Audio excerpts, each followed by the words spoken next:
오늘은 이제 출애굽기 8장 말씀을 우리 함께 살펴보도록 하겠습니다. 우리 말씀의 제목을 먼저 함께 읽어보고 시작할까요? 시작.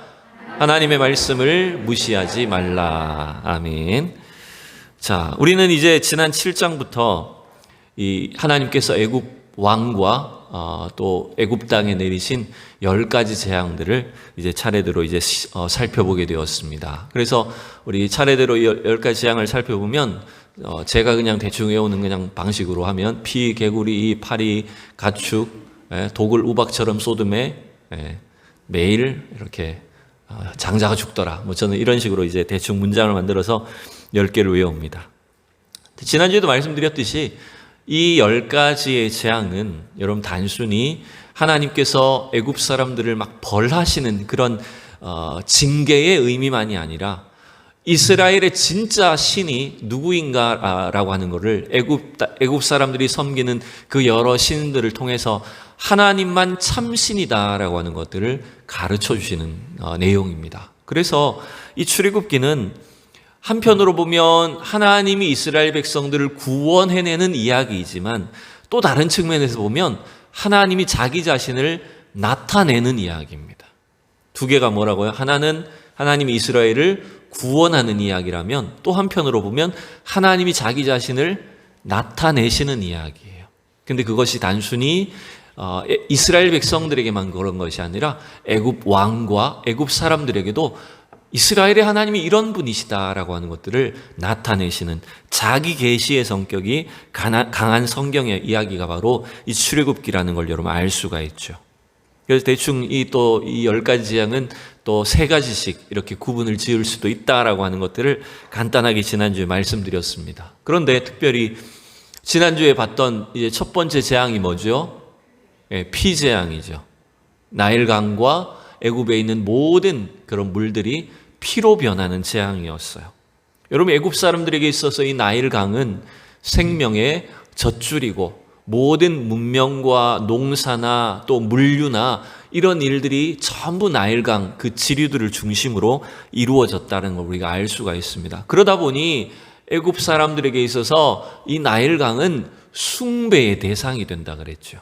그래서 단순히 어떤 자연 자원이나 또 강물이 아니라 고대 사람들일수록 자연을 숭배하는 대상이 될 수밖에 없었다는 거예요. 그래서 그 나일강과 관련된 신들이 최소한 여러분 3가지가 있다라고 말씀을 드렸었는데, 이게 저 위에 보이는 3개의 신이 일단 강물과 관련된, 나일강과 관련된 신들이라고 보시면 돼요. 그런데 그 중에서 여러분 저기 제일 왼쪽에 있는 신 있잖아요. 저걸 이제 우리말로 읽어보면 크눔이라고 하는 신인데, 저 크눔이 나일강의 신이에요. 나일강을 상징하는 신이 크눔이라는 신입니다. 그런데 오늘 이 2번째 재앙은 저 크눔과 굉장히 관련이 되어 있어요. 왜냐하면 저 크눔이라는 신이 나일강의 신이라면 속히 이 크눔이라고 하는 신의 부인이라고 여겨지는 신이 바로 이 헤켓이라는 신입니다. 저기 보면 지금 이게 아마 애굽의 벽에 이렇게 새겨진 그 부조에서 사진을 찍은 것 같은데, 여러분 보시기에 왼쪽에 있는 저게 아까 우리가 봤던 크눔이라고 한 신이에요. 여기 제일 왼쪽에 있는 신 있죠? 크눔 신이 바로 여기에 왼쪽에 또 새겨져 있는 겁니다. 그런데 그 크눔 신 앞에 이렇게 무릎을 꿇고 앉아 있는 그림이 있죠. 저게 바로 헤켓이라는 신인데, 얼굴이 여러분 보면 뭐처럼 생겼습니까? 개구리 얼굴을 하고 있어요. 그래서 그 나일강의 신 크눔 신의 부인쯤으로 여겨지는 신이 바로 개구리 신이 이 헤켓이라고 하는 신이에요.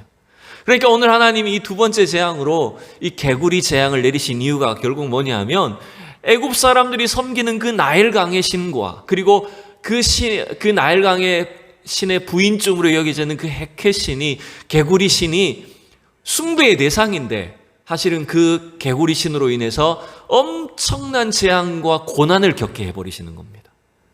그러니까 이 애굽 사람들이 섬기는 그 신으로 해서 도리어 엄청난 고생과 고난을 겪게 함으로 인해서 이 개구리가 숭배의 대상이 아니라는 걸 하나님께서 알게 하시는 거죠. 여러분, 개구리 하면 여러분 어떤 게 생각이 날까요? 무엇하고 연관이 될까요, 여러분? 우리 어릴 때도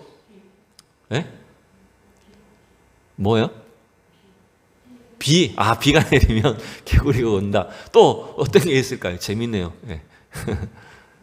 개구리 하면 여러분 봄에 개구리가 알을 많이 울기도 하고 맞아요. 그것도 중요해요. 알을 낳으면 어떻게 됩니까? 개구리 알 보셨잖아요. 엄청나게 많은 알을 낳아버리죠. 결국 이 고대의 사람들이 뭘 좋아하냐면 다산과 번영을 상징하는 거예요. 이 개구리 신은, 헷켓신은 다산을 상징하고 번영을 주는 존재라고 이렇게 생각을 하고 이 개구리를 하나의 신처럼 숭배했다는 걸 알 수가 있습니다. 결국 여러분, 이 다산과 번영을 주리라고 생각했던 이 개구리 신이 도리어 엄청난 피해와 재앙을 주는 존재가 돼버리게 하신 거죠. 그게 오늘 이제 두 번째 재앙의 사건이라고 볼 수가 있습니다. 자, 하나님은 이제 이 8장을 통해서 어쩌면 이건 계속 반복되는 패턴이긴 하지만 끊임없이 하나님은 모세와 아론을 통해 애굽 왕에게, 바로에게 내 백성을 보내라라고 하는 하나님의 명령을 말씀을 하고 있죠. 8장 1절이 그 시작인데 우리 1절을 같이 읽어봅시다. 시작. 여호와께서 모세에게 이르시되 너는 바로에게 가서 그에게 이르기를 여호와의 말씀에 내 백성을 보내라. 그들이 나를 섬길 것이니라. 아멘. 하나님은 계속해서 재앙을 내리시기 전에 모세와 아론을 통해서 이 바로 왕에게 명령하십니다. 이것이 하나님의 말씀입니다. 내 백성을 보내라고 하셨습니다. 계속 전달을 하시는 거예요. 바로가 직접 들을 수는 없죠. 모세와 아론을 통해서 하나님의 말씀을 듣습니다. 그러면 하나님의 명령을 듣지 않으면 어떻게 하신다고요? 어떤 재앙을 내리신다고요? 미리 알려주시죠. 2절에서 4절에 보면 이제 개구리를 나일강에서 올라오게 할 것이다. 그래서 그 개구리를 통해서 너희들이 엄청나게 이제 고난을 겪게 될 거다. 그 재앙을 이제 경고를 하고 계시죠. 그런데 여러분, 이 바로 왕은 이제 첫 번째 재앙부터 그랬지만 그 이전부터 그랬지만 모세를 통해서 주시는 하나님의 말씀을 끊임없이 무시합니다. 계속 무시해요. 왜냐하면 이 바로 왕의 입장에서 보면 모세나 아론이 어떻게 보일까요? 이 다 늙은 노인네 두 사람이 찾아와서 계속 자기네 백성을 풀어달라고 요구를 하고 있으니까 바로 왕의 입장에서는 아무리 그게 하나님의 말씀이라고 이야기를 해도 그게 들리질 않는 거예요. 그냥 이 노인네 둘이 뭔가 좀 용기가 좀 미쳤든지 감히 나에게 와서 노예들을 풀어달라고 해?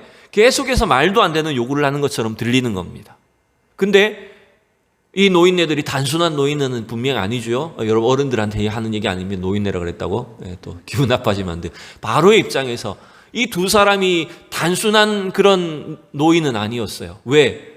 뭔가 자꾸 신기한 힘을, 마술과 같은 힘을 갖고 있기 때문이죠.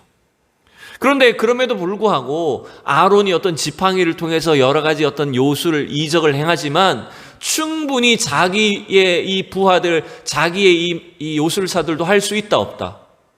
할 수 있다는 거죠. 그러니 내 요술사들도 충분히 할 수 있는 것, 저 사람들이 조금 잔 기술을 좀 가지고 와서 이렇게 요구를 하는구나 라고 하면서 무시를 해버리는 겁니다. 바로 왕은. 그리고 여러분 또 피재앙은 조금 끔찍하긴 했지만 두 번째 재앙을 뭘 경고했어요? 개구리가 올라올 거다라고 하는 걸 경고를 했습니다. 저희 지금은 이제 1절만 읽었기 때문에 그 뒷부분은 안 읽었어요. 여러분 2절에서 4절에 보면 이제 개구리 재앙을 예고를 하는데 개구리가 여러분 무섭습니까? 안 무섭습니까? 징그럽기는 좀 하지만 무서운 대상은 아니잖아요. 물론 이들이 신적인 어떤 존재로 숭배는 하지만 개구리 그 자체를 무서워할 만한 대상은 아니라는 거예요. 그러니까 개구리 뭐 올라와봤자 뱀 나오는 것보다 덜하죠. 어떻게 보면. 그죠? 뱀 나오는 것도 충분히 우리 요술사들도 따라했는데 개구리 좀 올라오는 거 그거 아무렇지도 않게 생각을 했던 것 같아요. 이 바로왕의 입장에서는. 그래서 이 재앙 자체를 무시했던 겁니다. 근데 이제 실제로 이 개구리 재앙이 이루어집니다. 이 바로왕이 하나님 말씀을 무시하니까 이제 모세가 아론을 통해서 하나님께 주신 그 재앙을 실행을 합니다. 자, 7절 8절 읽어봅시다. 아론이 애굽 물들 위에 그의 손을 내밀매 개구리가 올라와서 애굽 땅에 덮이니 요술사들도 자기 요술대로 그와 같이 행하여 개구리가 애굽 땅에 올라오게 하였더라. 아멘. 이거 아멘 아닌가요? 네. 여러분, 아론이 하나님의 명령대로 물 위에 손을 내밀자 이제 그 물에서 살고 있을, 물 속에 있어야 될 개구리들이 땅으로 올라오게 됩니다. 땅 위에 막 기어 올라온 거죠. 근데 이 바로의 요술사들도 곧잘 하는 거예요. 개구리 뚝딱 하면서 개구리가 막 튀어나오는 그런 요술을 부리는 겁니다. 그래서 이제 이 바로왕이 무시를 하는데, 여러분 한번 이 장면을 우리 실제 어떤 그림으로 생각을 해보고 상상을 해보고 어떤 차이가 있을까요? 하나님께서 지금 모세와 아론을 통해서 내리신 개구리 재앙의 광경과 바로왕의 신하들이 어떤 요술 마술을 통해서 개구리가 나오게 하는 그 모습과 어떤 규모와 질적인 차이가 있을까요? 어떤 차이가 있을까요, 여러분? 천지 차이가 있다. 네, 하늘과 땅 차이다. 이걸 조금 더 자세하게 우리가 생각을 해보면, 사실 우리가 앞부분을 좀 건너뛰어서 그런데, 개구리가 올라와서 단순히 몇 마리 정도 올라온다고 했습니까? 어떻게 했습니까? 온 땅에 개구리가 덮이게 할 거라고 말했고요. 또 그 올라온 개구리가 어디까지 들어옵니까? 사람들의 집 안까지도 다 들어옵니다. 심지어 왕궁의 안에까지, 잠자고 있는 침실까지도 개구리로 뒤덮이게 될 것이고요. 또 어디까지 들어간다고요? 떡반죽 그릇에, 밥그릇에 위에까지 개구리가 다 들어가고 덮이게 될 거다. 밥을 먹고 있는데 막 개구리들이 옆에서 막 튀어 올라와가지고 반찬이고 밥이고 막 온통 개구리 반찬이 될 거라는 거죠. 이게 진짜 개구리 반찬이죠. 그러니까 또 개구리가 아까 얘기하셨듯이 어떻게 할까요? 밤이 되면 밤낮 그 개구리들이 온 사방에서 막 개굴개굴 울면, 그게 여러분 대수롭지 않게 여겼던 재앙이었는데, 이게 막상 당해보니까 어떨까요? 이게 엄청난 고통이라는 겁니다. 우리 같으면 뭐 그냥 잡아먹든지 뭐 삶아먹든지, 예? 좋다 하고 그렇게 했을지 모르겠는데, 이게 바로왕의 요술사들이 만들어내는 개구리하고는 수준이 완전히 다른 차원이었다는 거예요. 이 바로왕의 요술사들은 기껏해야 그냥 몇 마리 정도 이렇게 뭐 보자기에서 툭 튀어나온 정도 했을지 몰라요. 그건 그냥 한 가지 눈 속임수 마술이라면, 하나님께서 지금 올라오게 하신 이 개구리 때는 전혀 그런 차원이 아니었어요. 또 그리고 어떤 차이가 있을까요, 여러분? 그 올라온 개구리들이 하나님의 명령이 아니면 절대 사라지지 않는다는 게 문제예요. 그죠? 개구리 몇 마리 좀 튀어나와도 여러분이 개구리 쫓아버리거나 어떻게 하면 다 도망가 버릴 거 아닙니까? 사라질 것 아닙니까? 근데 지금 하나님께서 강물 속에서, 물 속에서 튀어 올라온 개구리들은 전혀 사라지질 않는 거예요. 계속해서 이 재앙이 애굽 사람들을 괴롭힌다는 거죠. 거기다가 애굽 사람들은 개구리를 신처럼 아마 숭배했다면 그걸 막 함부로 죽일 수 있었을까요? 없었을까요? 죽일 수 없어요. 우리가 왜 외국에 가보면 막 원숭이 돌아다니는 동네, 막 소가 돌아다니는 동네, 이런 동네 있잖아요. 외국에, 인도 같은 나라. 인도는 소를 숭배합니다. 소를 하나의 영적인 대상으로 숭배를 하기 때문에 물론 소고기를 먹는 사람들도 있지만 대부분의 힌두교는 소고기를 먹지 않아요. 그 소가 숭배의 대상이에요. 길거리에 그냥 소가 다 돌아다닙니다.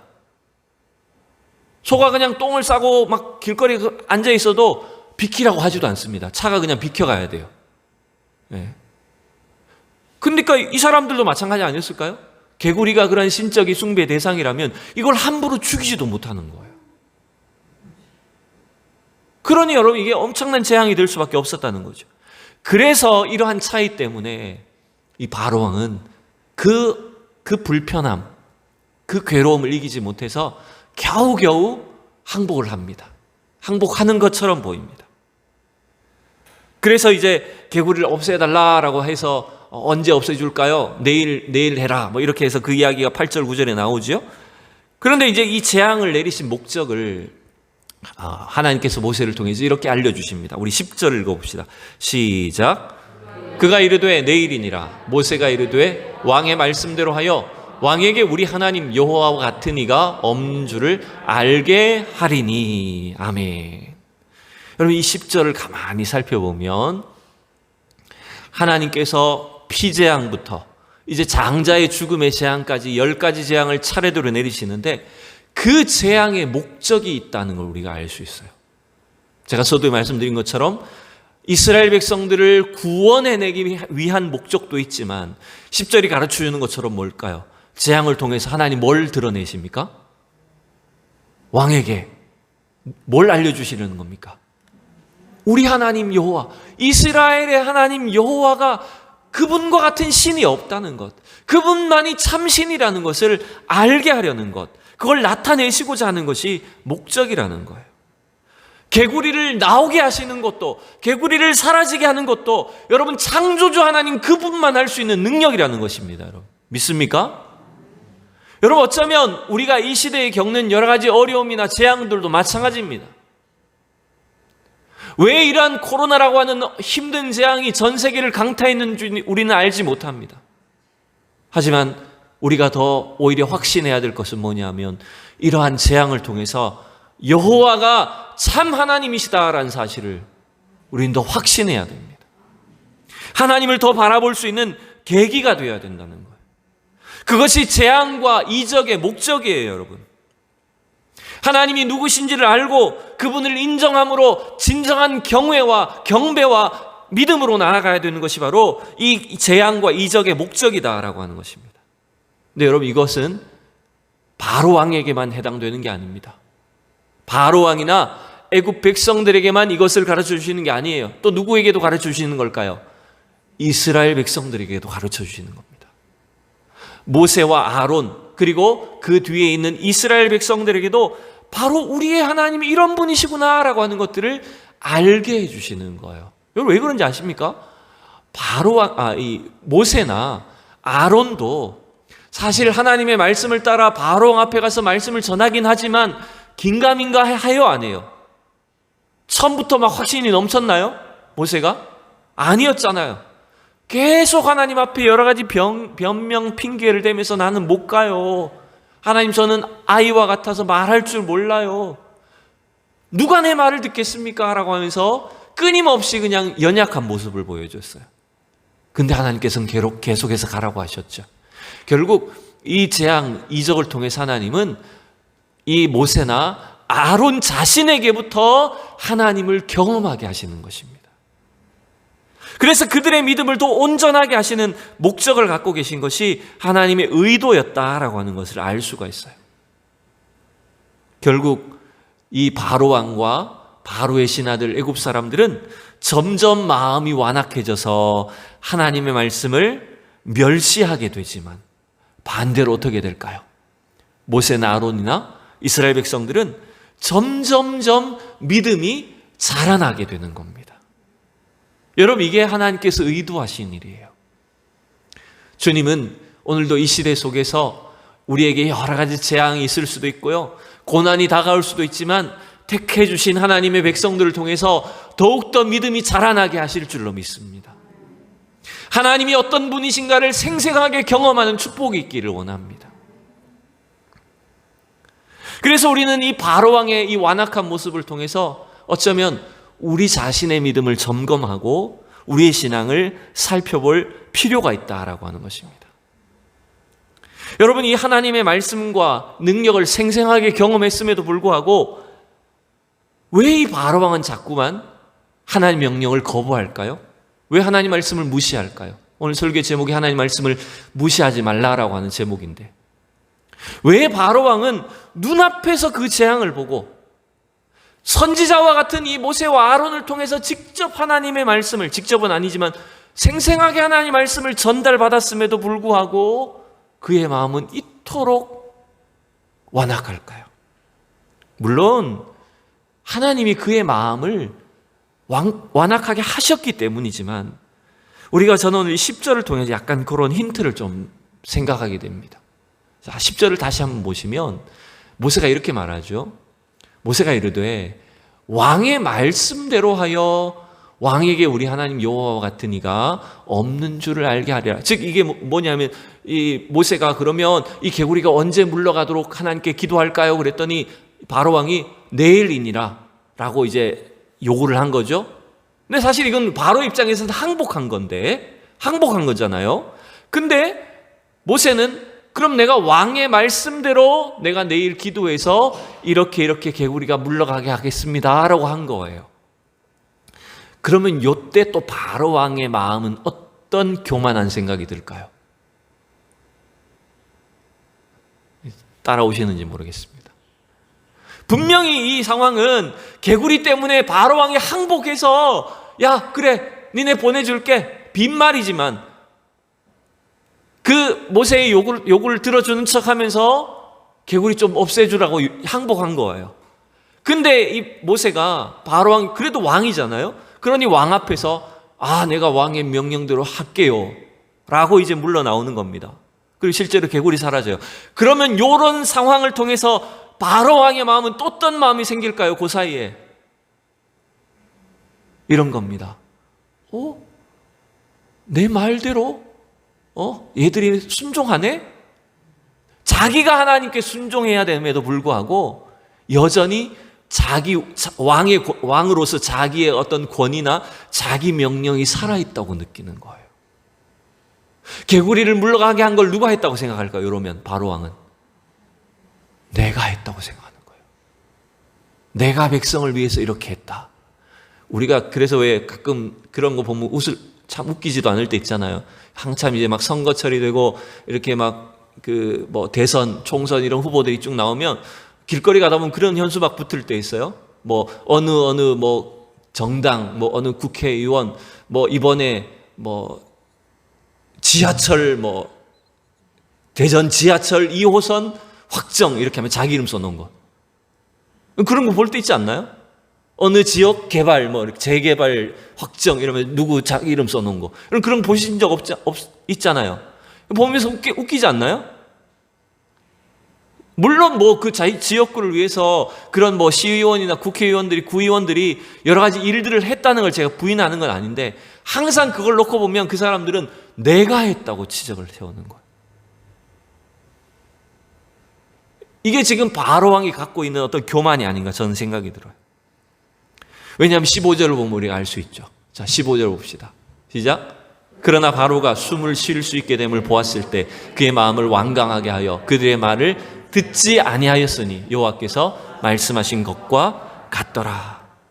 여러분, 바로는 모세가 자기 말을 듣고 개구리를 물러가게 했다라고 자꾸 착각하는 거예요.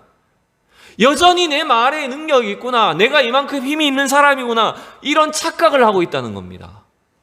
그러니까 자기가 하나님의 말씀을 순종해야 되는 대상임에도 불구하고 어리석은 인간은 여전히 내가 힘이 있고 이런 능력이 있어서 사람들이 내 말을 순종하는구나 라고 착각함에 있다는 거예요.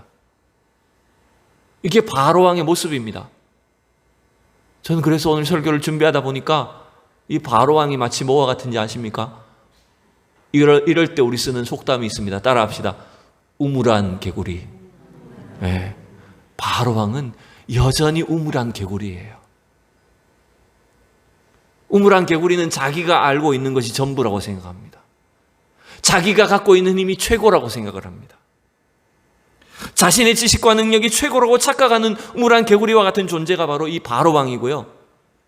우리가 자칫하면 이런 바로왕과 같은 사람이 되기가 쉽다는 게 문제예요. 이럴 때 있죠. 저도 마찬가지지만 어떤 어려움이 있거나 힘든 고난을 통과하면 물론 마땅히 우리가 바른 믿음으로서 이것이 참 하나님의 은혜이다, 하나님께서 도와주셔서 그렇습니다 라고 고백을 함에도 불구하고 은연중에 내 마음속에 무슨 생각이 들 수 있을까요? 내가 그때 참 잘 결정했어, 내가 참 똑똑해서 그걸 잘 처리했어 라는 식으로 이런 교만한 생각들이, 착각이 우리 속에 빠지기가 쉽다라고 하는 거예요. 또 저만 그렇죠. 여러분 안 그러시고, 그죠? 이렇게 딱 한숨 돌리게 되면 바로처럼 이렇게 헛똑똑이가 돼가지고 또 마음이 굳어져서 내가 마치 하나님 돼버리는, 내가 마치 하나님처럼 그렇게 교만해지는 겁니다. 그러다 보니 하나님의 말씀을 듣지 않는 거예요. 여러분, 어쩌면 우리는 모세와 아론을 통해서도 우리 자신들을 점검해야 되지만 이 바로왕의 모습을 통해서 오늘 우리 자신의 이 영적인 상태를, 과연 나는 하나님의 말씀 앞에 어떻게 서 있는 존재인가라고 하는 것들을 살펴볼 수 있는 우리 모두가 될 수 있기를 축원합니다. 오늘 말씀 이제 세 번째 재앙까지 빨리 이야기를 하고 마치도록 하겠습니다. 자, 여러분, 세 번째 재앙은 뭐죠? 16절 읽어봅시다. 자, 시작. 여호와께서 모세에게 이르시되 아론에게 명령하기를 내 지팡이를 들어 땅에 티끌을 치라 하라. 그것이 애굽 온 땅에 이가 되리라. 아멘. 여러분, 이 세 번째 재앙은 아무런 예고도 없이 이제 하나님 명령하십니다. 제가 지난주에 말씀드렸듯이 세 개씩 묶어서 한 사이클을 돌아갈 때 3, 6, 9번째 이 재앙들은요, 아무 예고 없이 갑자기 그냥 시행을 하십니다. 경고도 없이, 요구하지도 않고 경고하지도 않고 갑자기 이 재앙을 시행을 하십니다. 그래서 아론이 지팡이를 내밀어서 이번에는 물이 아니라 땅을 치니까 그 땅에 먼지가 일어날 것 아닙니까? 그 땅에 흙이 튀고 먼지가 일어나는데 그 일로 인해서 애굽 온 땅에 있는 흙이, 이 먼지들이 뭐가 된다고요? 이가 되어버리는 겁니다. 이가 되어서 애굽 사람들 온 몸에 다 가축에게 다 달라붙어 버리는 거예요. 이러한 재앙을 하나님께서 내리셨어요. 그 의미들은 오늘 자세하게 소개하지는 않겠습니다. 그런데 여러분, 지금 이 16절에 가만 보면 내 지팡이를 들어 땅에 티끌을 치라라고 말했죠. 이 티끌이란 말은 흙, 먼지 이런 단어예요. 그런데 여러분, 이 땅의 흙, 땅의 티끌이란 이 단어가 사실 제일 먼저 쓰였던 데가 어딘지 아십니까? 창세기 2장 7절의 말씀이에요. 우리가 사실 너무 잘 아는 말씀이에요. 같이 읽어봅시다. 여호와 하나님이 땅의 흙으로 사람을 지으시고 생기를 그 코에 불어넣으시니 사람이 생명이 된지라. 여기 나오는 땅의 흙으로라고 하는 단어와 아까 출애굽기에서 봤던 땅의 티끌이란 똑같은 단어예요. 흙이나 티끌이나 같은 단어예요. 결국 하나님이 지금 이 세 번째 재앙을 흙으로, 땅의 먼지와 티끌을 통해서 이 재앙을 내리신 것은 여러분 결국 뭘 알게 해주시는 건지 아십니까? 우리 인간이 어떤 존재라는 걸까? 우리가 어디서 온 존재입니까? 흙으로 온 존재라는 거예요. 하나님이 아무 생명이 없는 그 흙, 먼지일 수밖에 없는 우리를 하나님께서 손으로 빚으셔서 그 코에 생기를 불어넣으심으로 인해서 비록 생명이 된 존재가 우리 인간임에도 불구하고 이 바로왕이 알지 못한 것, 하나님을 믿지 않은 이 애굽 백성들이 알지 못한 것이 뭘까요? 자기들 몸에 있는 생명이 사실 누구 거라는 겁니까? 하나님이 주신 거라는 거예요. 하나님이 허락하신 것이 바로 우리 인간의 생명이란 겁니다. 그래서 우리의 인생이 어디에 있음을, 흙이라는 사실을 깨닫게 하시고자 하는 그 재앙 중에 하나가 바로 이 티끌로 이를 만드신 재앙이라는 거예요. 여러분, 사람들은 흙 자체에서, 애굽 사람들은 흙 자체에서 뭔가 생명과 풍요를 얻으려고 했어요. 그죠? 흙에서 여러분 곡식이 자라니까요. 열매들을 맺히니까. 그 흙 자체에서 우리가 생명을 얻고 뭔가 풍요를 얻을 수 있다고 생각했습니다. 그렇지만 진정한 생명은 누구에서부터 와야 된다는 걸까요? 하나님으로부터 와야 된다는 겁니다. 하나님이 우리에게 생명을 불어넣어 주셔야 우리가 살 수 있는 존재라는 거예요. 그래서 이 재앙을 통해서 하나님은 우리 인생이 사실 하나님 주신 은혜가 아니면, 생명이 아니면 아무것도 아니다, 우리는 흙일 뿐이다 라고 하는 사실을 깨닫게 해주시는 재앙이 이 말씀이라는 거 우리가 알 수가 있습니다. 여러분, 그래서 우리는 하나님 앞에서 겸손해야 됩니다. 하나님 말씀 앞에서 여러분 철저히 우리 자신들을 날마다 낮추어야 돼요. 그러지 않으면 이 애굽 왕 바로와 애굽 사람들과 똑같은 그런 모습으로 살고 있다는 겁니다. 또한 이 바로 왕처럼 어려움만 피하고 나면 그냥 내가 똑똑하고 잘나서 된 줄로 생각해 버리는 거예요. 그런 착각을 하기가 쉬운 우리의 본성을 갖고 있다는 겁니다. 여러분, 이 말씀을 여러분 기억하십시오. 우리는 하나님이 우리와 함께 하시지 않으면 우리는 아무것도 아닙니다. 믿습니까? 하나님이 우리와 함께 하시지 않으면 우리 인간은 사실 아무것도 아니에요. 그러나 반대로 하나님이 우리와 함께 하시면 우리는 하나님의 백성이고 생명의 유업을 이어받을 그런 사람들이라는 걸 여러분 믿습니다. 여러분, 하나님이 우리와 함께 하시면, 하나님이 우리와 함께 하시지 않으면 우리는 아무것도 할 수 없지만 하나님이 우리와 함께 하시면 바울의 고백처럼 내게 능력 주시는 자 안에서 내가 모든 것을 할 수 있는 줄로 믿습니다. 여러분, 이게 진정한 겸손이에요. 그래서 참으로 날마다 하나님 앞에, 그 말씀 앞에 나 자신을 낮추고 그 말씀의 은혜를 공급받아서 주님이 주시는 힘과 능력으로 이 땅을 사는 것, 여러분, 그것이 하나님께서 우리에게 주시고자 하는 축복이다라고 하는 사실을 우리가 기억할 수 있기를 원합니다. 여러분, 그래서 우리는 날마다 하나님의 말씀 앞에 설 수 있기를 원합니다. 하나님의 말씀을 통해서 은혜 받는 우리 모두가 되기를 원합니다. 하나님의 말씀을 통해서 날마다 능력 얻기를 원합니다. 하나님의 말씀을 통해서 여러분 날마다 지혜롭기를 원합니다. 그 말씀을 통해서 이 땅을 살아갈 힘과 능력을 날마다 얻는 우리 모든 성도들이 될 수 있기를 축원합니다. 기도하겠습니다. 하나님 아버지, 주님의 은혜를 감사합니다. 오늘도 이 미련한 바로 왕과 같이 어쩌면 그 하나님 말씀을 잘 깨닫지 못하고 내 힘과 내 능력으로 된 것처럼 착각하지 않도록 저희들에게 진정한 겸손과 하나님 주님 앞에 겸비함을 허락하여 주시옵소서.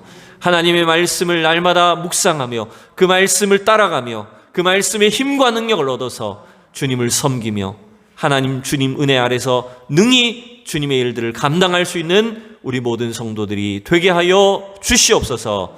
감사드리며 예수 그리스도의 이름으로 기도하옵나이다. 아멘.